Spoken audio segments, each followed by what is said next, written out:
We're glad you chose RTV News. This is what we have top of our coverage. The Ministry of National Unity and Civic Engagement believes distributing books rich with Rwandan history, especially the genocide against the Tutsi, plays a big role in fighting genocide and its ideology. Prince Manzi begins this edition.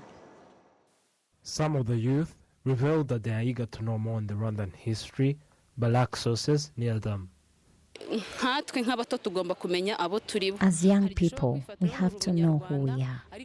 You might call yourself Rwandan, but lacking the information on our history. So we have to read and be informed about our history because it shapes who we are. And if there would be enough books in high schools and universities that are very rich in our history, because I believe it can be of great importance. And also our elders are checking out, so it is for us, the youth, to know the history, to avoid misinterpretation of our history.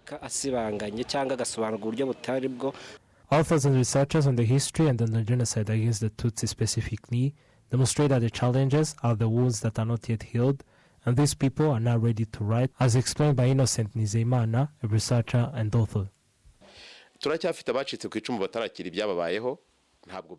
We're still having survivors that are not yet healed from the past.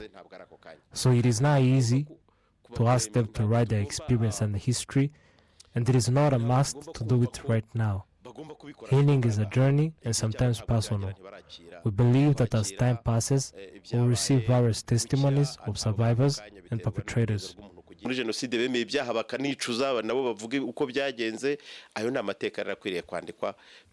These authors also urge the youth to find and read the already written testimonies. The country you are in has history. Know that history before anything else. And after that, skill yourself with physics, chemistry, and others, but having enough information on your history. The Ministry of National Unity and Civic Engagement reveals that it is aiding authors in researching for the contents in the books to be efficient and having accurate history, as well as distributing the available books, as explained by Paul Kesha of this ministry.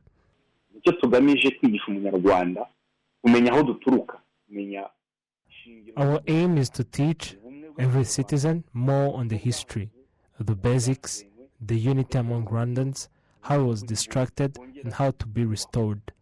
We want all public institutions to have these books and distribute them to the citizens at all levels. These books are being distributed by the Ministry of National Unity and Civic Engagement into public libraries, and this will help citizens in understanding more on their history, unity and reconciliation, and also help in fighting against the genocide ideology and help in restoring unity among Rwandans as elaborated by this ministry. Prince Manzi, RTV News.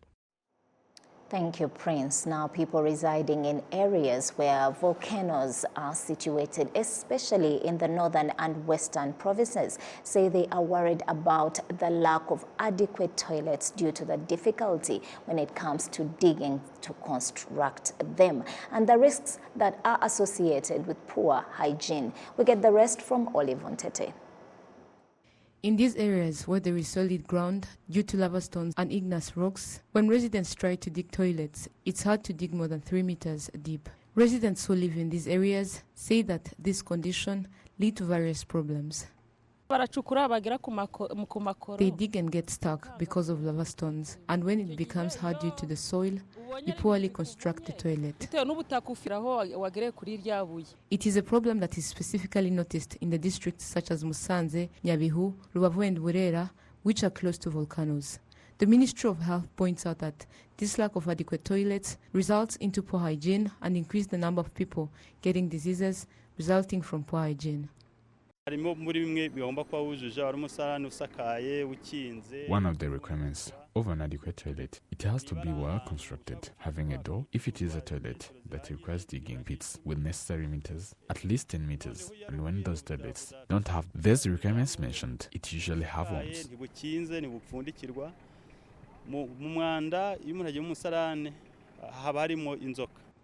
According to Ishimwe Pacific, the vice mayor in charge of social affairs in Rubavu district, it is a big challenge, but she also notes that there is a study being done on how to establish adequate toilets that are suitable for these areas. akarere ka Rubavu gafite igice kinini cy'amakoro ariko nkuko mwagiye mubibona. A big part of Rubavu is made of lava stones, but as you noticed, we are working with various partners to see how we can address this issue, because in some places it can be hard for residents to dig toilets on their own, and sometimes this may lead neighbors to share toilets. That is why we are trying to establish toilets that are suitable for these areas. We are still doing a trial, and we have so far established 70 toilets, and if all goes well, we will encourage those with means to do it on their own, and we will try to help those without means so that they can have these toilets as well, because these toilets require a number of things which cannot be afforded by low-income families. The new toilets that are being dug are of a few meters into the ground. Residents say that this will serve as a solution in preventing diseases resulting from poor hygiene. The Ministry of Health points out that the problem of inadequate toilets is one of the factors that continue to contaminate springs and rivers, especially during rainy seasons. And it also spread flies that are one of the causal agents to diseases resulting from poor hygiene. Olive Nete, RTV News. Thank you, Olive. Rwanda is one of the 7 African countries that will receive 1 billion Rwanda francs from the African Development Bank to invest in electronic mobility projects. Adam Squizera once more. The $1 million, which is equivalent to 1 billion Rwandan francs, was provided by the African Development Bank through the Sustainable Energy Fund for Africa, SEFA. This fund was given to 7 countries, including Kenya, Morocco, Nigeria, Senegal, Sierra Leone, South Africa and Rwanda. These clean transportation projects are expected to reduce carbon emissions by 2.1 million tons and provide permanent employment to the 19,000 workers. As the Chief Executive Officer of Rwanda Development Board, Claire Kamanzi, expresses how this fund will benefit the country. Future demand for mobility solutions and vehicle ownership is expected to increase with rapid urbanization, population growth, and economic development. We are delighted to receive this support from AFDB. We see this as a vote of confidence in our efforts to shift to e-mobility solutions and advance Rwanda's transition to a low-carbon economy. The Rwanda National Circular Economy Policy by the Ministry of Environment shows that the transport sector accounts 7% of GDP, as it also contributes to 14% of carbon emissions. Some investors in this sector of electric vehicles appreciate the government for imposing a tax exemption on these vehicles. The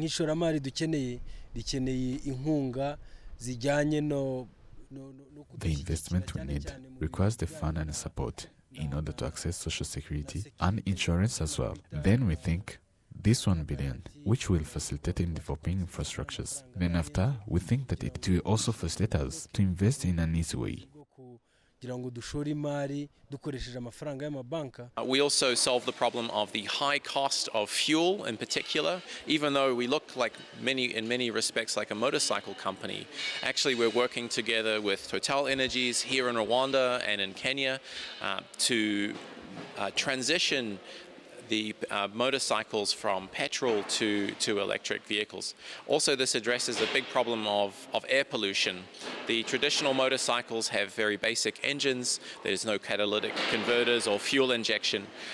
And so there's quite a high amount of pollution that comes out from these petrol motorcycles. The 7th goal among the 17 Sustainable Development Goals reiterates on ensuring access to affordable, reliable, sustainable and modern energy for all. While she was on a working visit to Rwanda, the managing director of the International Monetary Fund, Kristalina Georgieva, appreciated the way Rwanda has put efforts in developing clean transportation projects. We know that we will win or lose the climate fight depending on how fast we mobilize private finance, both domestically and from international sources, in emerging markets and developing economies. If we fail during this decade to mobilize finance on a very large scale, and we know the numbers are in the trillions, then we fail to deliver carbon emission reductions, and adaptation to climate change for ourselves, but most importantly, for the next generations. There is no room for this failure. We must succeed for the rest of the world to follow. Currently, in Rwanda, there are 8 companies that imports electric vehicles, including more than 1,000 motorcycles, 50 electric cars, and more than 200 hybrid cars that use both electricity and gasoline. Adam Squizera, RTV News. Now moving on, some of the service providers and customers highlight various benefits of the TIPs, while some consumers are criticizing the mistakes service providers continue to make. Adam Squizera continues. Service providers and their customers in various parts of Kigali City points out that offering tips are very important in the ways of appreciating the service offered. As a man, I mostly go in bars and restaurants. That's why I even offer those tips.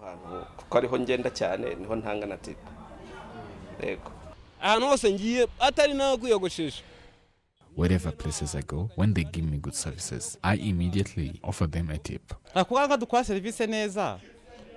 When we offer them a good service, he or she can give you a tip, but it's not a mandatory. So for us, we provide our clients with good services without thinking that they will give us tips.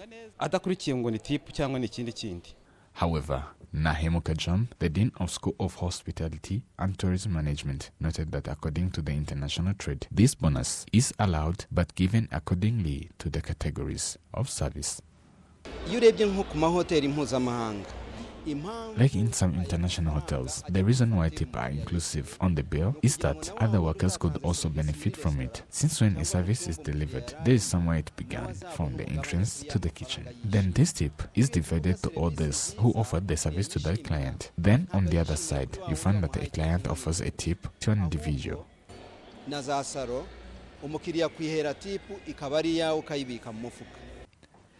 Tip is an abbreviation of an English word to improve personalized services, which is either given individually or to the institute, which can later divide them to the workers. No citizen in Rwanda is allowed to offer this bonus for services authorized by law in the public and private sectors, since this can be seen as bribery or corruption, which are classified as a crime.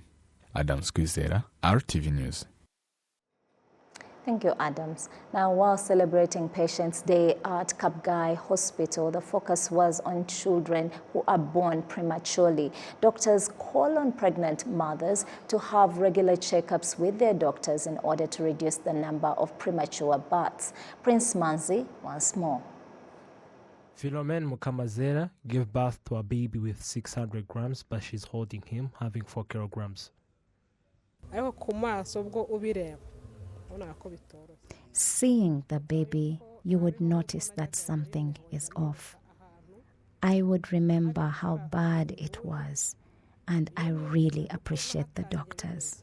Ivona Nyirasengiyumva, who prematurely gave birth to twins, reiterates the doctors are to be appreciated because of how the babies continue to live and are developing well.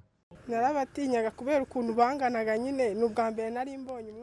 was afraid of my own babies, as it was the first time seeing such a small baby.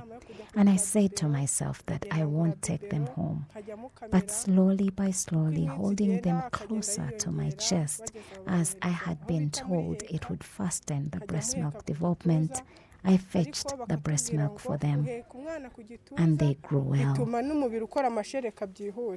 These parents urge others to be fond of the awareness raised on checking up with doctors as a pregnant woman, as their maternity went well. Previously, it seemed to be a miracle for a 600 grams baby to live, but thanks to the development of the health sector, babies in the Kabgayi Hospital that live are at a 40% rate. Dr. Jean-Baptiste Muvunyi of Kabgayi Hospital states that checking up with doctors when one is pregnant reduces the number of prematurely born babies. Any disease that can lead to a parent having fever, especially infections, including malaria, urine-related or breath-related, all these can lead to giving birth prematurely. Another case is some women that have cervixes that are not closed wholly, and as the baby develops, the cervix opens widely and the baby is released prematurely. When a doctor finds it earlier, he can do something for the baby to stay in and be given birth at the right time. Meanwhile, some of the challenges in caring for prematurely born babies include lack of enough equipment and doctors, as a baby born in these conditions require having a doctor in charge of his care specifically. Anything can harm a baby. He cannot be breastfed, as he requires installing a tube that passes from the nose to the throat for feeding the baby. There might be cases where the stomach will not digest everything given to him, and those small baby movements can disturb how the tubes were injected, so it requires being there every day and be careful. In 400 babies born every month in Kabgayi Hospital, a quarter of them pass through neonatal services, and 20 to 30% of them are born prematurely. Prince Manzi, RwandaTV News. According to health experts, non-communicable diseases present a big threat to pregnant women as well as their growing fetus. However, they also note that these conditions can be prevented if screened early. Olivon Tete explains. While non-communicable diseases continue to threaten people's health, especially people with unhealthy diets, physical inactivity, exposure to tobacco, alcohol and others, these diseases such as hypertension and diabetes remain a threat to pregnant women as well as their unborn babies, as explained by Dr. Gashema Aritier, a gynecologist and obstetrician at Rwanda Military Hospital. Someone who had previous pregnancy with gestational hypertension, or who had preeclampsia, and those who have chronic hypertension have the risk of having this pregnancy-induced hypertension, and those who have multiple pregnancies like twins, triplets, quadruplets have high risk of having hypertension during pregnancy. Those with diabetes in pregnancy have the risk of having hypertension, and those with autoimmune diseases, one of like systemic lupus erythematosus, are those who have high risk of developing hypertension, and the BMI, those with high BMI, which is above 30-35, they have a risk of having hypertension during their pregnancy. Even though these diseases threaten and kill a number of pregnant women or even result to other various complications, health experts note that they can be prevented. For those with high risk, we can still do something to prevent preeclampsia. So for those who have high risk can benefit from aspirin. Aspirin from 12 to 16 weeks pregnancy, and these can decrease up to 80% of preterm preeclampsia, and these should be stopped around 36 weeks. All lifestyle changes, including diet, exercising, that control, that decrease your risk for developing diabetes, overt diabetes, even when you're not pregnant, significantly decrease your risk for developing GDM. So usually we recommend that, for example, for overweight women, to make sure that they have good weight reduction even before they get pregnant. And this means rigorous routine for exercising. According to Dr. Ruzindana Kenneth, a consultant obstetrician gynecologist with the University of Rwanda and the University Teaching Hospital of Kigali, preconception care is advised as one of the major long-lasting solutions to address these prevalent conditions. It is recommended by our national guidelines and even by WHO that every woman, ideally, should have one routine preconception care screening. You don't have to wait to get pregnant. Yeah? And preconception care is very important for screening for those risk factors that may either get worse when you get pregnant or that may worsen your chances of getting pregnant. So, routinely coming to hospital before you get pregnant for a preconception checkup is very important. My parting shot would be recommending all women who are within conception age, who plan to have a pregnancy, to have at least one preconception care consultation before they get pregnant. According to the World Health Organization, non-communicable diseases kill 41 million people every year, equivalent to 74% of all deaths globally.